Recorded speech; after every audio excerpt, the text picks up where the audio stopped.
symbol of excellence. Tonight, we are going to witness the most anticipated match in the history of professional gem cutting for the heavyweight championship of the world. Are you ready?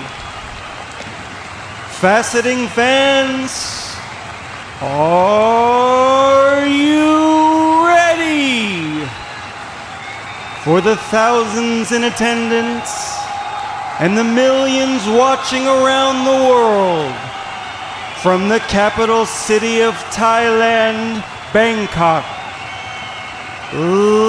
ladies and gentlemen, let's get ready to rumble!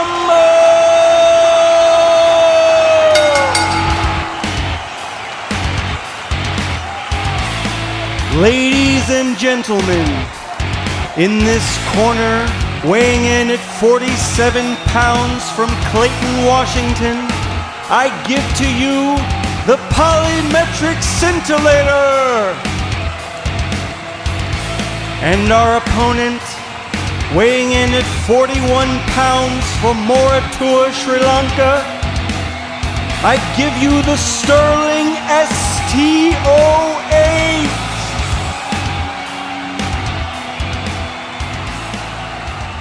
Hello Faceting fans, my name is Justin K. Prim, and this is the showdown that you have all been waiting to see, or at least the one that I've been waiting to do.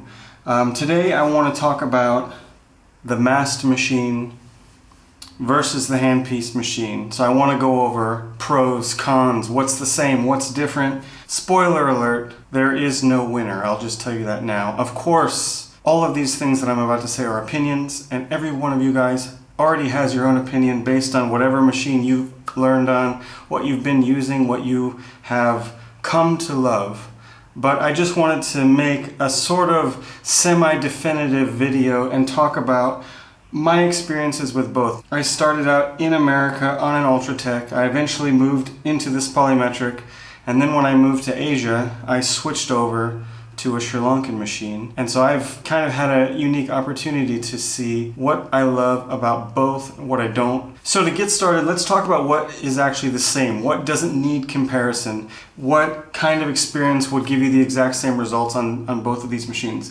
So first thing's going to be the laps. Both types of machines are going to be using 6-inch or 8-inch laps. They're interchangeable. You know, I'm using American laps here, I'm using American laps here, I'm using Russian laps here, I'm using Russian laps here, I'm using Thai laps here, I'm using Thai laps here. They're all the same. The typical brands that we all know and love, they're going to work on both. So we don't need to talk about laps or abrasives, because of course whatever laps you use, whatever diamond powders you use, your oxides, it's going to work for both. The second thing that's going to be the same on both is the kinds of designs you can do and your index gear choices. So both of these machines offer a variety of index gears. You know, your 64, your 96, your 120, and then maybe your odd gears like 80 and 86 and whatever other fun gears you might have come up with. You can get additional index gears from the manufacturers of each one of these, and that means that when you download your diagrams off the internet, they're the same. You know, if I want to cut something from a Jeff Graham book, I can do it here, I can do it here. If I want to pull out a vintage design from Vargas, I can do it here, and I can do it here. So designs, index gears, that doesn't come into play here. So what else do we have to look at? Power adaptability. Both of these machines can be used in 110 or 220 volt settings. Sometimes the manufacturer can provide that option for you, and if not, a step down or step up converter will work as well. So we don't really have to think about where in the world we are. Both of these machines can be used. So power, not an issue. Now, if we look at Mast machines from earlier periods, you know, back from the 50s, the 60s, the 70s, some of them didn't have speed controllers. Some of them didn't have cheaters. The old school ones were very, very simple. And the same with the handpiece. The old ones from the 80s and the 90s didn't have speed controls, didn't have cheaters. But the modern handpiece machines that you can get now, whether you're talking about Raytech Shaw or Sri Lankan machines like this one here, you can get speed control, so 0 up to 3000. You can get handpieces with a cheater like this one. So you have that very precise radial flexibility. That's another one of the things that we really don't have to compare. speed control, cheating, they're both the same now. So that's about everything that we can say that's the same. Now let's talk about what's going to be different. First things first, precision. This is usually where the argument immediately goes to when someone wants to talk about the difference between the Mast and the Handpiece machine. Now, I think it's a generalization, but a true one. The American style Mast machines, whatever brand you're talking about, are generally very well manufactured. So the manufacturing process is more strict. The precision that the machines are made are usually absolutely well done. So they become more precise and more repeatable. So that means every time you put your angle down on 37 degrees, it is on 37 degrees, not 37.2 or 37.5 or 36. It's always the same. And that's really is the biggest, I would say, benefit of these types of machine: precision, repeatability. You don't have to understand the stones very well to be able to cut a good stone on a good Mast machine. The Handpiece machines, of course, it's going to change from manufacturer to manufacturer, but generally speaking, the build quality, the ultra precision that we see on the American machines isn't there on the Handpiece machines. Now, does that mean that the Handpiece machine isn't good? No. What it means is every time we put the handpiece down, there's some amount of playing that we're doing with the stone. And once we internalize that amount of playing or adaptability or versatility, it becomes actually part of the art, part of the experience of cutting. Even though every time you might go up and down, left and right with the cheater, there could be some changes happening. Once we learn how to see those changes and understand them, and once we've adapted ourselves to using this machine, it literally becomes no issue. Now, the other big difference I would say between cutting with this machine and cutting with this machine is the way that you interact with the stone. Now, of course, on the more modern Mast machines, you're going to have digital readouts. You're going to have dial indicators. You might have a BW meter. You might have a buzzer that goes off whenever you hit your target meet point. So all these kinds of innovations have been added onto the machine to help you cut easier, better, faster. So what that means is you don't have to look at the stone as much. You can cut to the numbers, as they say. You can cut to the digital angle every time and then go through and just make your small tweaks. Now, the Handpiece machine is way more old school. There are no meters. There are no dials. There are no buzzers. There is only the stone, the lap, and you. So understanding how to set the depth, how to stop, when, how to make your meet points perfect, that's all going to come down to the skill of the cutter. And when it comes to the new cutter, this machine is way more raw than this one. This one is, to me, like when you first learn how to ride a bike and you start with the training wheels and then you take the training wheels off and you just ride the bike. That's been my experience. Not to put this machine down because I think it's an amazing machine, but to me, when I use this machine, I'm staring at meters and I'm staring at indicator dials. When I use this machine, I'm staring at the stone and I'm thinking about the geometry and how it is playing on the stone and how I can manipulate it via the subtle adjustments of my handpiece plate and my cheater. Whereas on here, my mode was just different. And actually, once I learned how to cut on this machine, I came back to this one and I used it in a completely different way. Now, of course, the way that you use the machine has nothing to do with the machine. The way you've been taught, the way you've interpreted the machine is going to change how you use it. So when I learned this machine, it changed how I use this machine. So it doesn't mean that this machine's better or this machine's better. It just matters how you actually use it. But when we're making that decision of which machine we want to buy, these are some of the things that we need to keep in mind. Are we a beginner? Are we looking for speed? Are we looking for precision? Are we looking for competition cutting? Are we looking for, quick commercial cutting, recutting, this kind of thing? So we really need to see where do we want to go? And of course, budget is another big one. And I've really been the champion of this machine because of the budget issue. I know for me and many new cutters, budget is a serious concern, maybe even more than any other one. So, when something is $1,200 or it's $5,000, it's a huge difference. So that's one big thing is budget. But let's move on. So speaking about precision, digital angles, dial indicators, these are coming standard on the machine. So what does this mean? Precision. This means you're following your diagram. Every time the diagram says this number, very particularly, sometimes up to 3 decimal points, you are cutting to that number. On this handpiece, you set your angle, and the angle is crude. There's no decimal points. Is it 40? Is it 41? Is it 42? You can get 42 and a half. You can probably get 42 and a quarter, but more precise than that, it's not possible. But what I've learned is, once you actually start cutting the stone, and especially once you get into the polishing stages, it really doesn't matter what the numbers are. You know, once you've got your facets placed and they're pretty much at the right angle, all you need to do is look at the facet, look at the meet points, and in your polishing, you'll do your subtle adjustments. Push the facet up, push the facet down, push it left, push it right, adjust a meet point, make all your meet points perfectly, and who knows what number that was. What matters is, are the meet points perfect? And on both machines, you can get them both perfect. So when we're talking about speed, one of the things that I really loved about this machine was the fact that when we're polishing the stone, the handpiece plate acts as the depth control and the fine angle adjustment. So when you're doing your final meet point tweaks and you're getting everything perfectly pointed and in place, it's super fast for us to just start freestyling on the plate, going up and down, and maybe even using the cheater if we need to.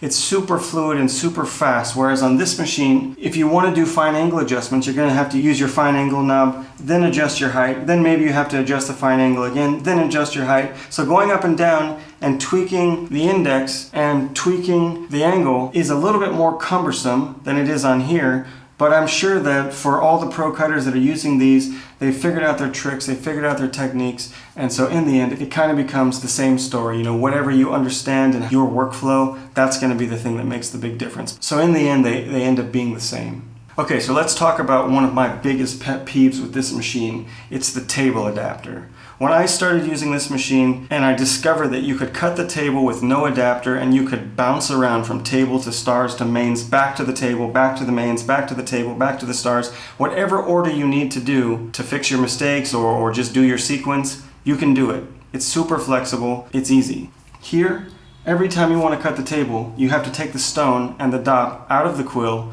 put it in the table adapter, put the table adapter in, pray that the table adapter is accurate, which usually it is. You need to make sure that your angle is exactly on 45 or whatever number your table adapter needs, and then you need to come down and actually cut. Now, this is a lot of extra work. And I'm sure for the pro cutter who cuts day in and day out on this machine, they're gonna have their tricks and their tweaks, and they're gonna be able to do that process quickly. But for me, it just gives me a headache to think about having to do that again. I want to be able to cut the table, and then I want to be able to modify the table if I need to. And with this machine, I feel like it's just a little bit of extra work that loses some time and also adds some degree of machine error that could be, you know, if your cheater's not perfect, if your table adapter is not exactly correct, if it's not really 45 degrees, even though it's meant to be 45 degrees, you know, all these things can cause some error and play into how your table goes on. So to me, this is just too much headache. I really loved when I discovered, that was one of the things that I really felt liberated by with this, was not having to do that whole step with the table adapter. That being said, the precision level that you can get on here possibly compensates for it. I mean, if you're going to be a competition cutter and you're going to cut a 500 facet stone with super intricate designs, this is the machine. It is very difficult to cut a super intricate design on here, and especially if you want to go to multiple levels of polish. Because there's so much play going on, when you get down to the finest facets, it is very time consuming. That being said, I'm sure that somewhere there is a competition winner who has used this machine, used a Raytex Shaw, and has not had a problem. So because this machine doesn't need a table adapter, that means that we're cutting old school style usually, which means crown first. Now, crown first is interesting because it gives us a couple benefits that pavilion first doesn't give us. First of all, since the table is cut, the crown is cut, when we go to do our transfer, we don't actually need a transfer block anymore. If you're transferring a table side to a flat dop, you can just glue them together, center it by eye, it's done. You don't have to worry about if it's crooked, worry about if it didn't fall off the stone correctly, etc.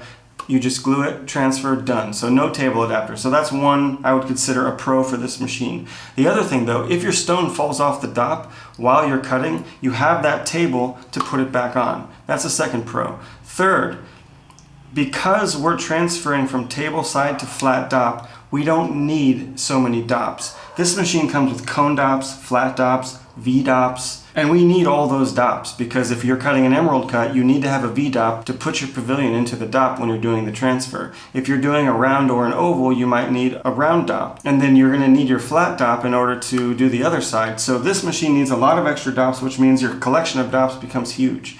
This machine, I do everything with flat dops. Some cone dops came with, I use them for wax, but I can literally get by with just 2 flat dops on this machine and do every single type of cut. So I would consider that to be a pro, especially in terms of your initial purchase of needing to get a bunch of dops. Now, we were talking about precision and using the table adapter. Now, another pet peeve of mine for this machine is the keyed dops. So many of the modern Mast machines have now switched over to a keyed dop system, which means that when you put the dop into the quill, it only goes in one way. Now, the keyed dop is a great idea. It solves the whole problem of taking the stone out and putting it back in when you have to do your tables and use the tabling adapter. You don't have to worry about reorienting it. But it has some other issues that really kind of bug me. Now, if you're not doing a round or a square stone that has perfectly even symmetry, the keyed dop system is sort of flawed. Because let's say you're doing an emerald cut or a long cushion or an oval, and you've dopped the stone onto the dop, however it goes on, it's centered, and then you go to put it into the quill, and suddenly your emerald cut is not lined up with 96 anymore.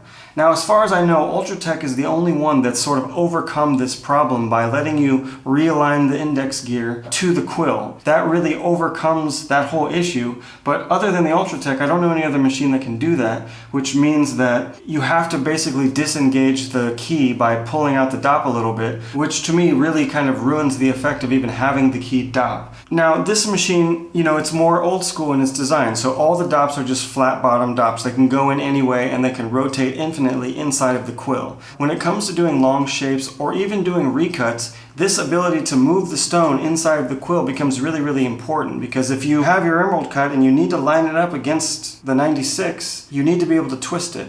And the same thing goes for recuts. If you're recutting an oval and it's a little bit off, you need to be able to twist it, and you don't really want to do that with your cheater. So you really want to rotate it inside of the quill so you can keep the cheater right at 0. Now let's talk about the cheater.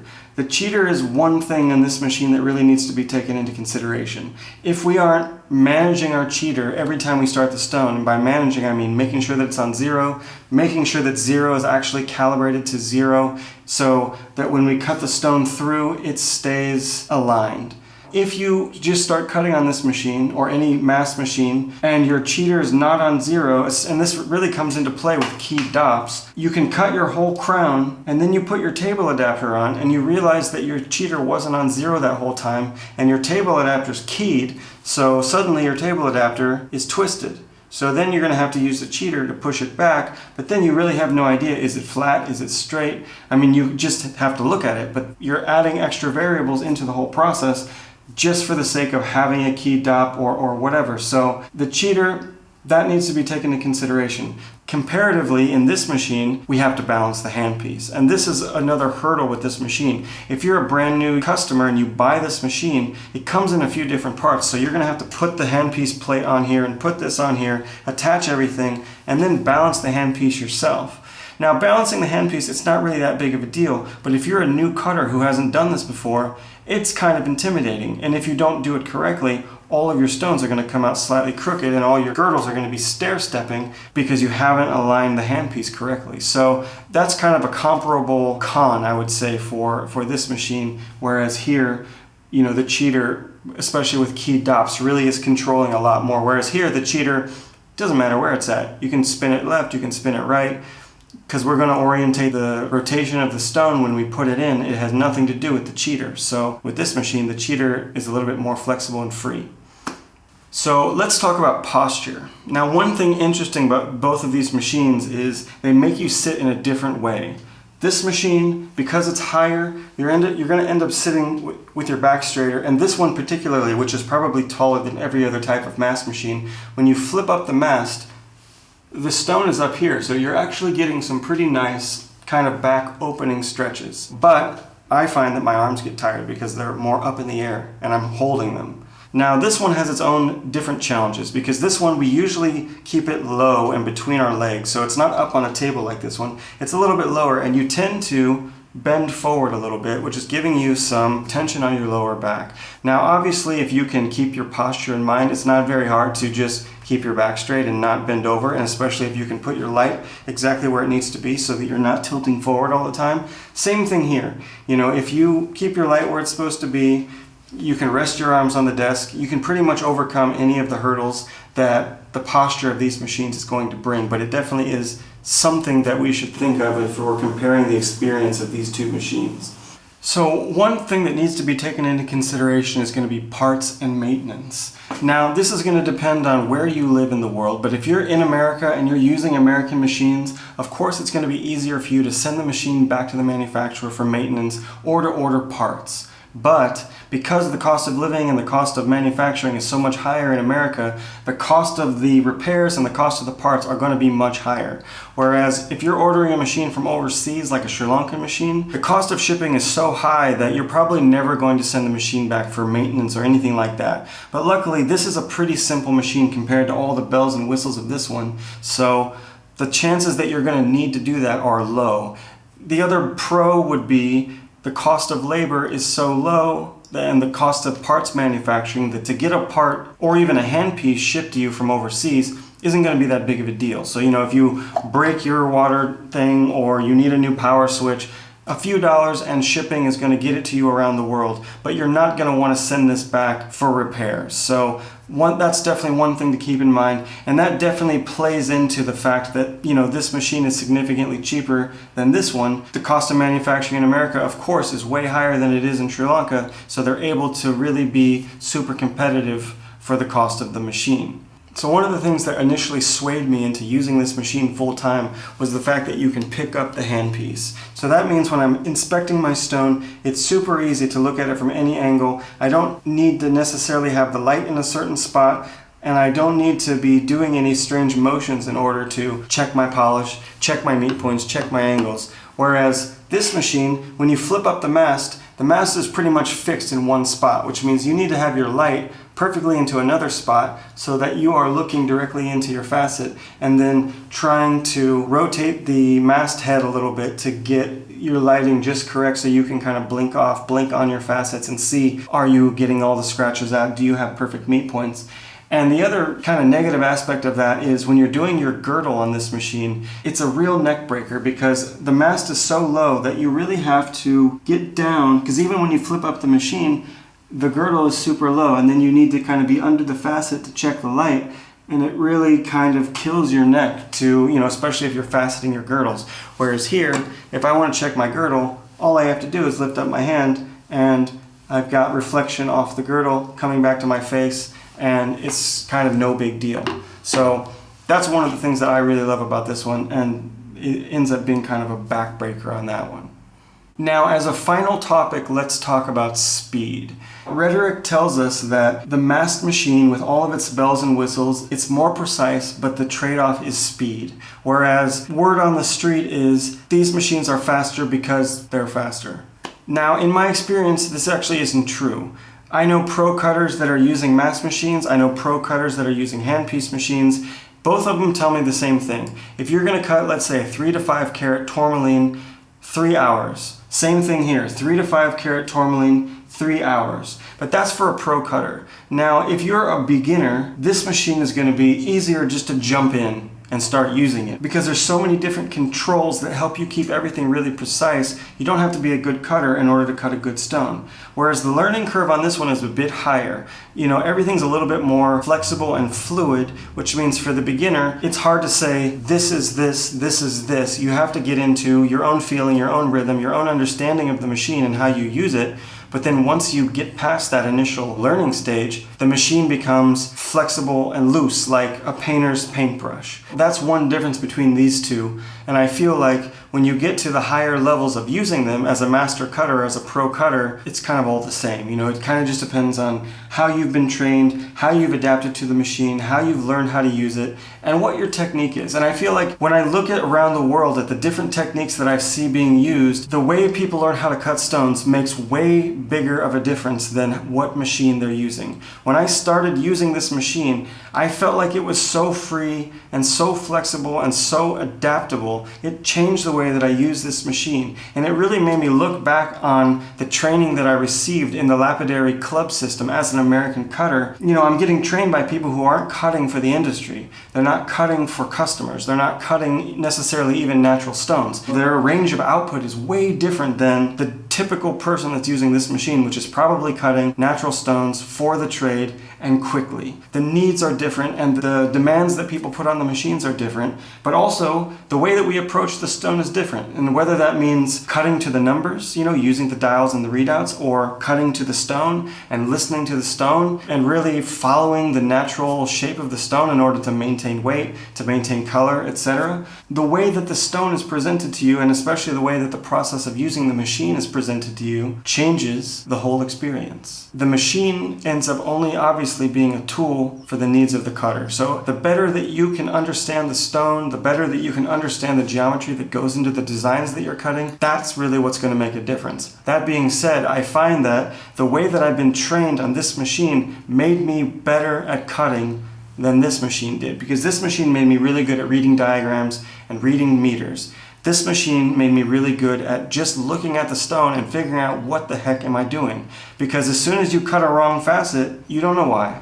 You have to look at it. Oh, wrong index, wrong angle, my handpiece plate's too low, etc., whatever. But then you figure out how to do it, and that's part of the learning process. This machine is not perfect, and I love that about it because it makes us compensate for the machine. This machine, for all intents and purposes, is perfect. I don't really even have to think about the stone very much in order to get it to come out really, really nicely. But do I understand how to adjust the design for the actual shape of the stone? Do I understand how to fix problems, how to stretch facets, how to erase the mistakes that I did without starting over?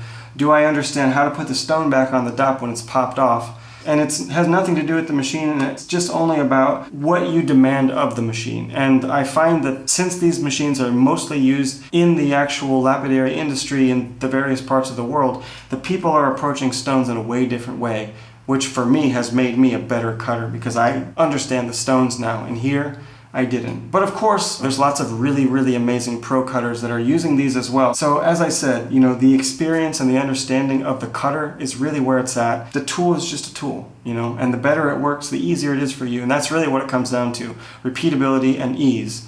Speed is kind of a byproduct of those two, because of course, if you have to keep changing settings all the time because your machine's crooked, that's going to slow you down. So there we have it. Faceting machine deathmatch. Handpiece versus Mast. Did I miss anything?